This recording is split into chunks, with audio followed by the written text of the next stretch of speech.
নমস্কার। অ্যাপারেন্টলি অধ্যস্ত বাংলা চ্যানেলে আপনাদের আজকে স্বামী বিবেকানন্দের পত্রাবলী আলোচনায় সবাইকে স্বাগত। সদ্যই আমরা এই পত্রাবলী আলোচনার একদম ক্রমানুসারে শুরু করেছি। প্রথম দিনের আলোচনাতে 1 এবং 2 নম্বর চিঠিটি আলোচিত হয়েছিল বা আলোচনা করার চেষ্টা করেছিলাম। আজকে 3 নম্বর চিঠি আলোচনার চেষ্টা করব। এক্ষেত্রে বলে রাখি, যেহেতু চিঠি একটা সময় ক্রমিকভাবে বর্ণনা করা আছে পত্রাবলীতে, সেই জন্য এই চিঠির সাথে সাথে স্বামী বিবেকানন্দের সামাজিক, পারিপার্শ্বিক, আধ্যাত্মিক সমস্ত কিছু উত্তরণ, জাগরণ এবং তার অনুভব সব কিছুরই আমরা প্রভাব চিঠিগুলির মাধ্যমে পাব। কারণ সেই সময় টেলিফোন ছিল না, যোগাযোগের মাধ্যম একমাত্র ছিল চিঠি। তো তিনি তার কাছের মানুষদের বা যাদেরকে চিঠি লিখছেন তারা তো তার কিছুটা চেনা, তাদেরকে চিঠি লেখার মাধ্যমে তার মনের প্রতিফলন আমরা পেতে পারি। প্রথম দুটি চিঠি প্রমোদা বাবুকে লিখিত ছিল, এই চিঠিটিও প্রমোদা বাবুকে লিখিত। এক্ষেত্রে জানিয়ে রাখি, আমি নিজেও অবাক, আমি জানি না, এই কৌতূহলটা আমার নিরসন হয়নি বা চেষ্টা করিনি সেই অর্থে নিরসন করার। প্রমোদা বাবু কে, এই সম্পর্কে যদি কেউ জেনে থাকেন কমেন্ট করে একটু জানাবেন, তাহলে আমার উপকার হয়। কারণ স্বামীজির পত্রাবলীর প্রথম দিকের প্রচুর চিঠি ওনাকে লেখা, আবার একটা টাইমের পর কোনো চিঠি ওনাকে লেখা নেই। আজকের চিঠিটি স্বামীজি বরানগর মঠ থেকে লিখছেন। এর আগে 2 দিনের চিঠি স্বামীজি বৃন্দাবন থেকে লিখেছিলেন এবং সেই সময়কাল ছিল 1888। এইটি 1886, একটু আগের সময়কাল। একটা চিঠি একটু আগে ওভারল্যাপিং এসছে। বরানগর মঠ থেকে লিখছেন, ঠাকুরের দেহ গেছেন। তো সেই সময় বরানগর মঠের যে অবস্থা, কতগুলো নতুন ছেলেমেয়েরা যাদের হৃদয় স্বপ্ন যে ঠাকুরের আদর্শ নিয়ে কিছু করবে, যে বেদান্তের কথা ঠাকুর তাদেরকে শুনিয়েছেন, সেই বেদান্তের বাণী ছড়িয়ে দেবে, কিন্তু পথ পাচ্ছে না, একসাথে বসে সাধনা করছে, প্রবল সাধনা, তাদের মধ্যে জ্ঞান লাভ হয়েছে, যেটা আধ্যাত্মিক জগতের মূল বলে ধরা হয়। স্বামী বিবেকানন্দ তখনও নরেন্দ্রনাথ, তার জ্ঞান লাভ হয়ে গেছে, কিন্তু মহামায়া কোনো এক অজানা জালে জড়িয়ে তাদেরকে যেন সেই রাস্তাটা দেখতে দিচ্ছেন না। যেন এই জায়গাটায় এই গুরুর চলে যাওয়া আর তারপর শিষ্যের জ্ঞান লাভ হওয়া সত্ত্বেও গুরুর বলে যাওয়া কাজ না করতে পারার একটা অবর্ণনীয় যন্ত্রণা আছে।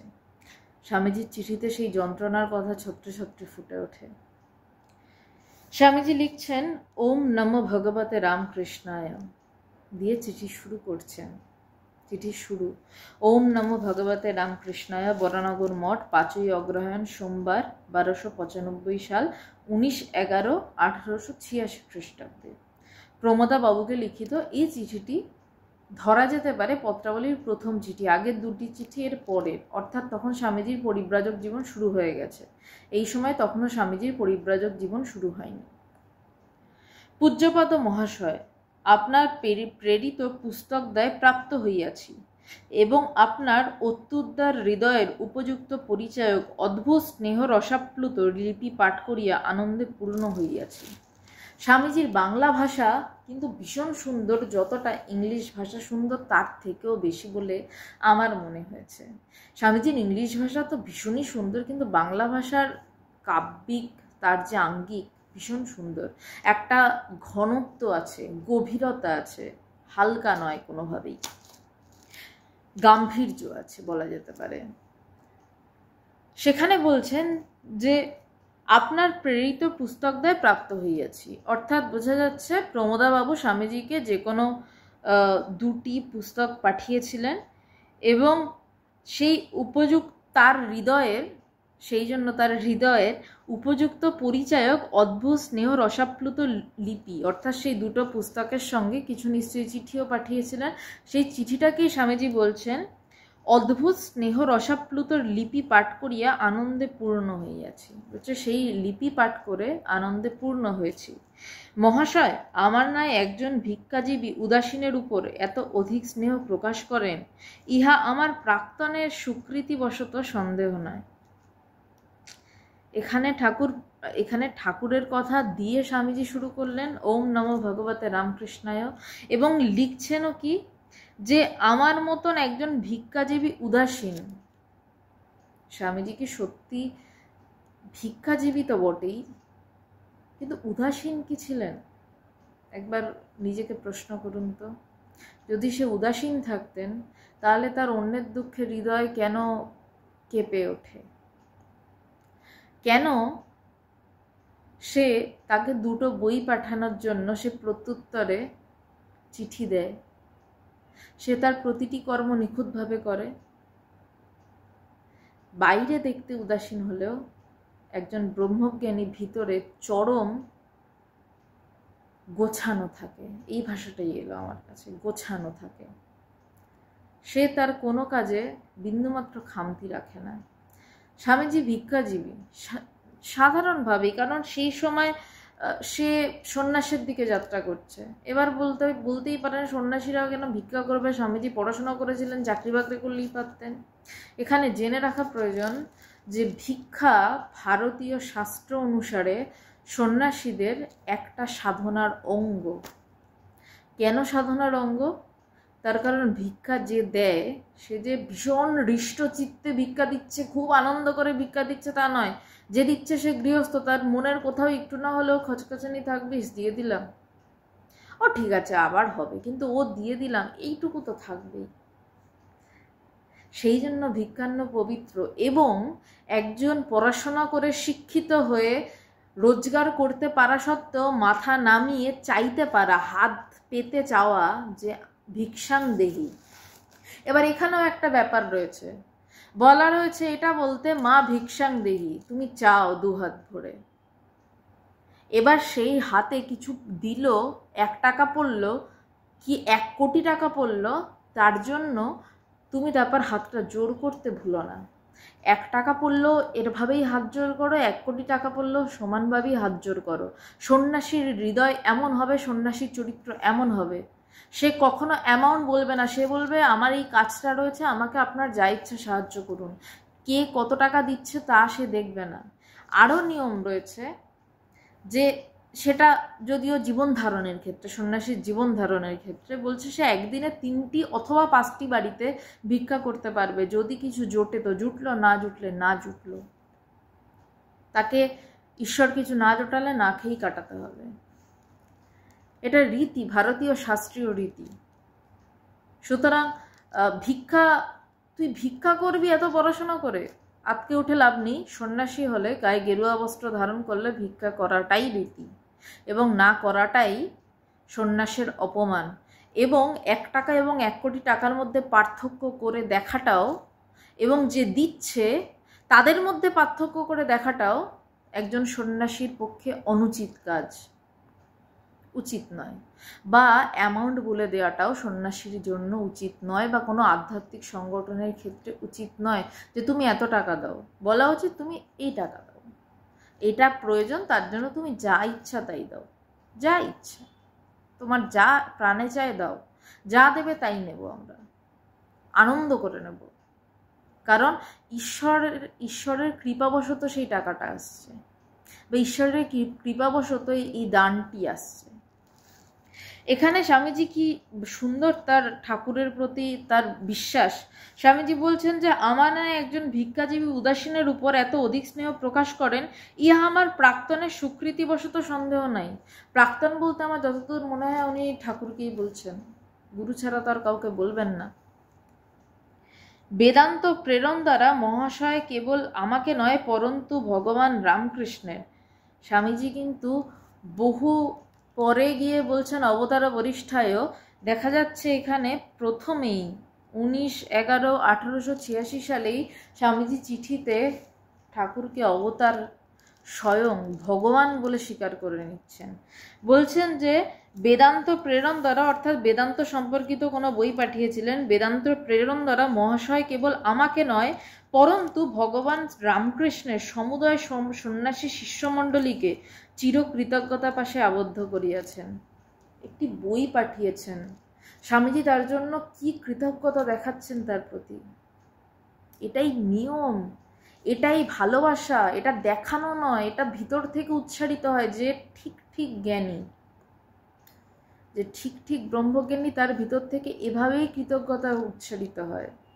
আমি ভগবানকে দেখেছি, আমার গুরুদেব ভগবানকে আমি চোখের সামনে দেখেছি, কেউ তার জন্য এতটুকু করলে তিনি তার জন্য এতটা করতেন, যতটা দেখাচ্ছি এই স্ক্রিনে আঁটবে না ততটা করতেন।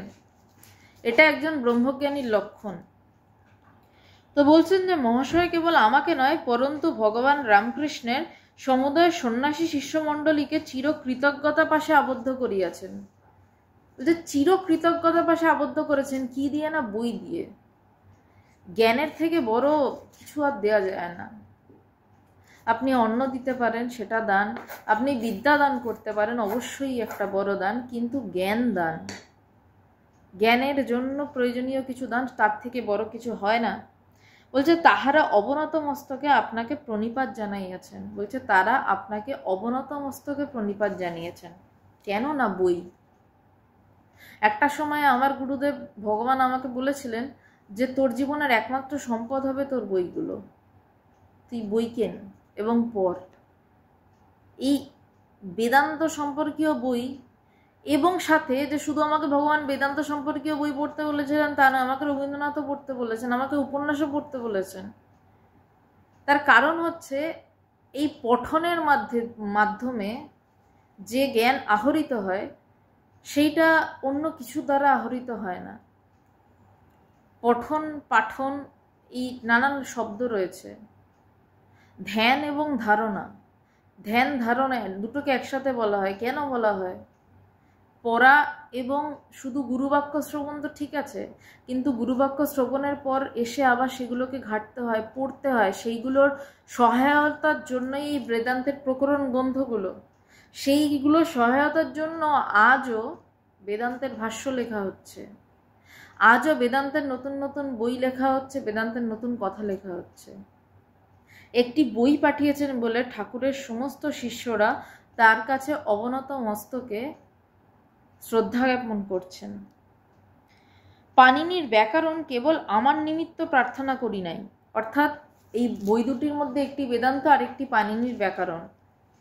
আমার কাছে এক কপি রয়েছে, বেজায় কঠিন, এরকম মোটা, কলেজ স্ট্রিটে গেলে পেয়ে যাবেন যারা কলকাতায়। পাণিনির ব্যাকরণ সত্যিই কঠিন। বলছে পাণিনির ব্যাকরণ কেবল আমার নিমিত্ত প্রার্থনা করি নাই, প্রত্যুত এ মঠে সংস্কৃত শাস্ত্রের বহুল চর্চা হইয়া থাকে।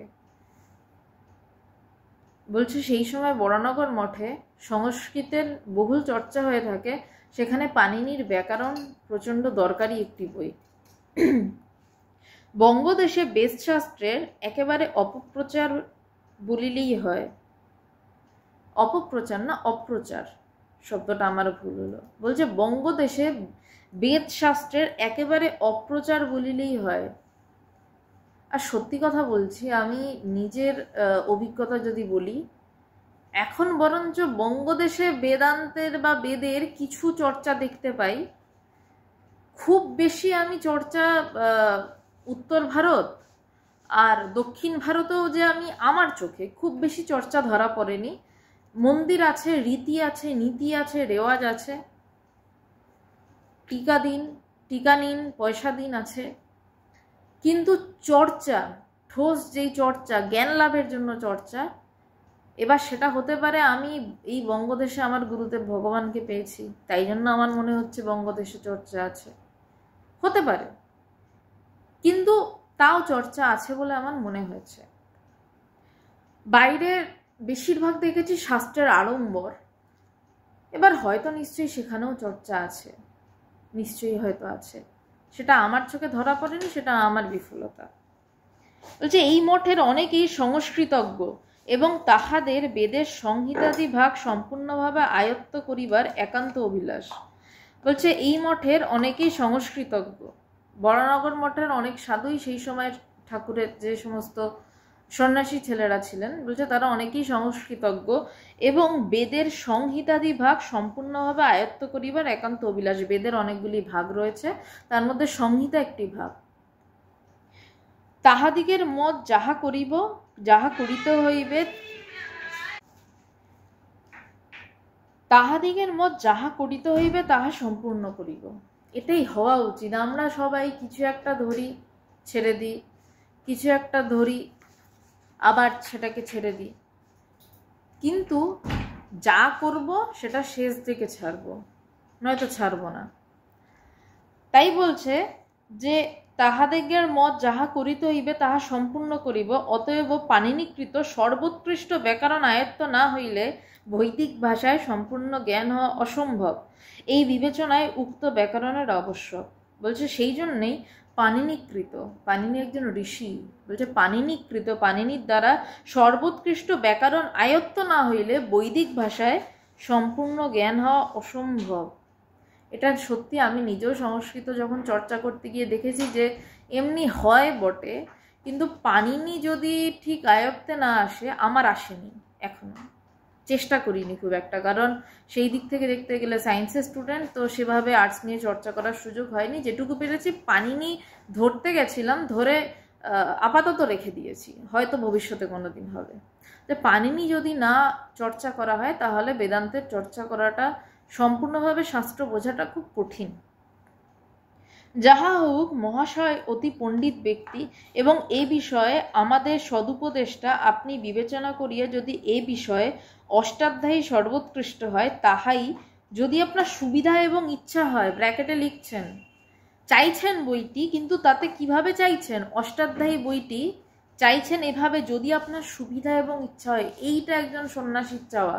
সন্ন্যাসী এভাবে চাইতে পারে না আপনি আমাকে এটা দিন, সন্ন্যাসী এভাবে চাইতে পারে, যদি আপনার ইচ্ছা হয়, যদি আপনি পারেন, তাহলে আপনি আমাকে যদি এটা দিতে পারেন। বলছে তাহাই দান করিয়া আমাদিগকে চিরকৃতজ্ঞতা পাশে আবদ্ধ করিবেন।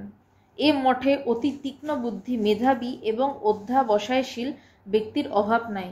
বলছে এই মঠে তীক্ষ্ণ বুদ্ধি, মেধাবী, অতি অধ্যাবসায়শীল ব্যক্তির অভাব নাই। গুরুকৃপায় তাহারা অল্প দিনে অষ্টাধ্যায়ী অভ্যাস করিয়া বেদ শাস্ত্র বঙ্গদেশে পুনরুজ্জীবিত করিতে পারিবেন ভরসা করি। তা হয়েছে বটে, কারণ উদ্বোধন প্রকাশের আগেই বইটি উদ্বোধনেরই প্রকাশনা। স্বামীজির সময়ের আগে সত্যি বেদান্ত, বেদ এতটা এলাবোরেটলি বাংলায় লেখা কোথাও থাকতো না, সংস্কৃতেই লেখা, সেটা থেকেই বুঝতে হতো। এখন আমরা এটার বাংলা ভাষাটা পাই। সেদিন তারা সংস্কৃতটাকে আয়ত্ত করে যথাযথভাবে এটার ব্যাখ্যা করেছেন এবং তাদের ভবিষ্যৎ প্রজন্মকেও শিখিয়েছেন বলে আমরা এটা পাচ্ছি। এবং আমার মনে হয় সেখানে থেমে না থেকে আমাদেরও উচিত সেই সংস্কৃতটাকে আবার এগিয়ে নিয়ে যাওয়া, কারণ আমাদের প্রাচীনতম ভাষা, দেবভাষা, সেই ভাষাটা আয়ত্ত না করলে আমাদের ওই টিকা পড়েই সন্তুষ্ট থাকতে হবে, আমাদের নিজের ভাব কোনোদিনও প্রকাশ পাবে না। কারণ এক একজন টিকাকার, কেন বলা হয় শাঙ্কর ভাষ্য, তারপর এর ভাষ্য, তার ভাষ্য, ব্যাসদেবের একরকম লেখা, শাঙ্করের একরকম লেখা, বিবেকানন্দ তারা একরকম ব্যাখ্যা করছেন, ঠাকুর তারা একরকম ব্যাখ্যা করছেন, ভগবানের মুখে তারা একরকম ব্যাখ্যা শুনছি। কেন? জ্ঞানের গভীরতার উপর ডিপেন্ড করেই তো। এবার আমাকে নানান জনের নানান ব্যাখ্যা শুনে সেইটা অনুযায়ী আমার বুদ্ধিকে পরিচালিত করতে হচ্ছে। সেটা না করে যদি আমরা সংস্কৃতটা একটু কষ্ট করে পড়াশোনা করে অ্যাটলিস্ট বোঝার মতন জায়গায় এবং কথা বলার মতন জায়গায় আসি, তাহলে কথ্য সংস্কৃত এবং যেটা পঠিত সংস্কৃত, তাহলে আমরা টিকার বদলে সংস্কৃতটা পড়ে নিজেকে সেইভাবে চালিত করতে পারব। মহাশয়কে আমার গুরু মহারাজের দুইখানি ফটোগ্রাফ এবং তাহার গ্রাম্য ভাষায় উপদেশের কিয়দংশ কোনো ব্যক্তি সংকলিত করিয়া মুদ্রিত করিয়াছেন, তাহার 2 খণ্ড প্রেরণ করিলাম। স্বামীজির তার প্রথম চিঠি, এটি 1886 সালের চিঠি, প্রথম চিঠিতেই ঠাকুরকে ভগবান রামকৃষ্ণ বলে সম্বোধন করছেন এবং দেখা যাচ্ছে সে ঠাকুরের কথা বলতে কতটা ব্যাকুল, সে প্রমোদা বাবুকে কৃতজ্ঞতাবশত কি করছেন, তার গুরু মহারাজের দুখানা ছবি পাঠাচ্ছেন আর ঠাকুরের উপদেশ সম্বলিত 2টি বই পাঠাচ্ছেন, 2টি খণ্ড পাঠাচ্ছেন। আশা করি গ্রহণ করিয়া আমাদিগকে আনন্দিত করিবেন। আমার শরীর অনেক সুস্থ হইয়াছে, ভরসা 2-3 মাসের মধ্যে মহাশয়ের চরণ দর্শন করিয়া সার্থক হইব। বলছেন আশা করি গ্রহণ করিয়া আমাদিগকে আনন্দিত করিয়াবেন। অর্থাৎ তাদের আনন্দ কিসে? তাদের গুরুদেবের ফটো যদি তিনি নেন, একদম তখন কেউ তাদের পাত্তা দিচ্ছে না। সেই সময় দাঁড়িয়ে একটা যুবক ছেলে বুক ঠুকে বলছে, আমার গুরু ভগবান। বলছে যে যদি আপনি এটা নেন তাহলে আমাদিগকে আপনি আনন্দিত করবেন।